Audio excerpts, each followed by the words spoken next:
in the general store, and despite a booming economy, failed to turn it into a successful business. After striking out in the business world, he went into the military, starting at the rank of captain and rising all the way to the rank of private. After failing in the military, he went where so many other professional failures go. He went into politics. But he wasn't any more successful as a politician. Lincoln suffered 12 election losses prior to becoming the 16th president of the United States. Yet he's now widely considered the most important president in U.S. history. Mr. Toastmaster, fellow Toastmasters, honored guest, you're not failing enough. It took Lincoln nearly 30 years to reach the pinnacle of professional politics, and even then, he was widely unpopular as president. When he was elected, 7 states seceded from the Union, and you thought your failures were big. You're not failing enough. Walt Disney was fired from his job by a newspaper editor who once said he had no good ideas. You're not failing enough. Oprah Winfrey was so poor growing up, she wore potato sacks for clothing. You're not failing enough. Why is failure such an important part of success? Because it's not about the number of times you get knocked down, it's the number of times you get up. What is Lincoln remembered for? The business failures, the military failures, the political failures? No. He's remembered for being the president who kept this country together at a crucial point in our history. No one will remember your failures, but everyone will remember your successes. If you want to be great, you've got to be willing to attempt great things. And in the process, you're going to fail a lot. I failed. You've probably failed too. But if you haven't, why not? When I was in college, I was in a fraternity. And I wanted to be a leader in that fraternity so badly. I ran for every elected position that opened up. I ran for secretary and placed second. I ran for vice president and placed second. I ran for president and placed second. In 5 years, I ran for 23 different elected positions, and I didn't win a single one. It got to the point where they started calling me brother second place. My senior year, I was selected to direct the variety show for the big on-campus competition with the 6-foot trophy, and you know what happened? I'd like to tell you we won and everyone celebrated. We placed second.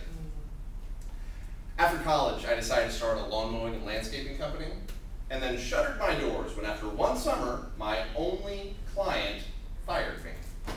You're not failing enough.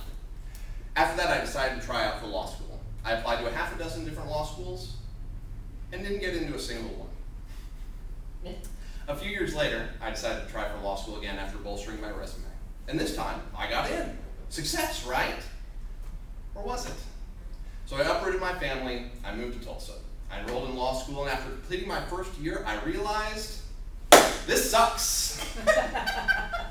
So despite gearing the previous 7 years of my life towards the goal of going to law school, I quit. I failed to finish. But I knew then that it wasn't the path my life was supposed to take. It wasn't my passion. Now let's stop right there for a second and talk about passion. What is your passion?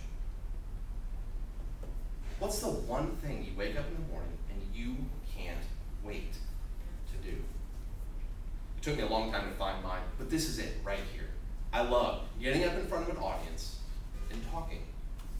But it took me a long time to figure this out. It took a lot of prayer and self-reflection and people telling me, you should be a public speaker. What is your passion? You may not know what it is. For a long time, I thought my passion was working 60 hours a week and watching football on the weekends, but that's not passion. That's passing through life. Why am I telling you this?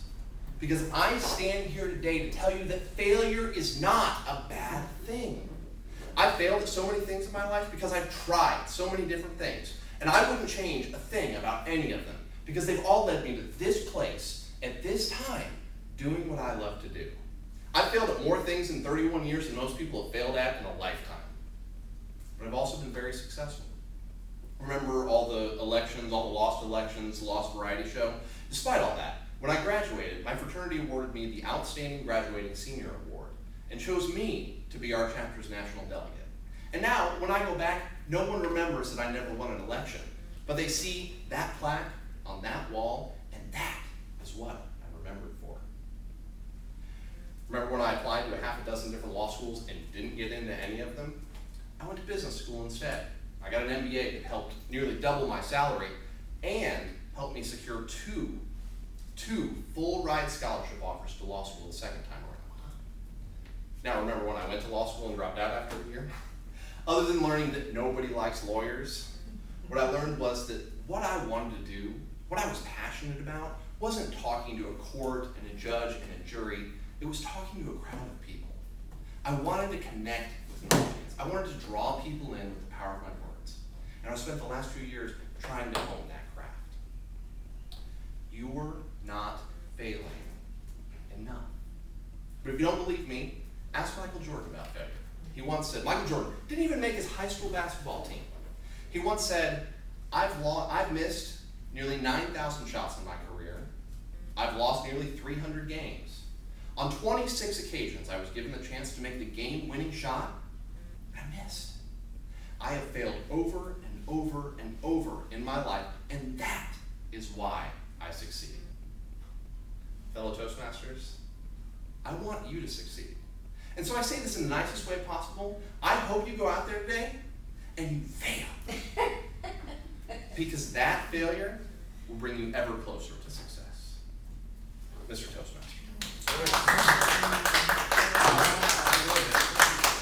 That's terrific. That was very good. Thank you. Take 1 minute, please, and fill out your little form.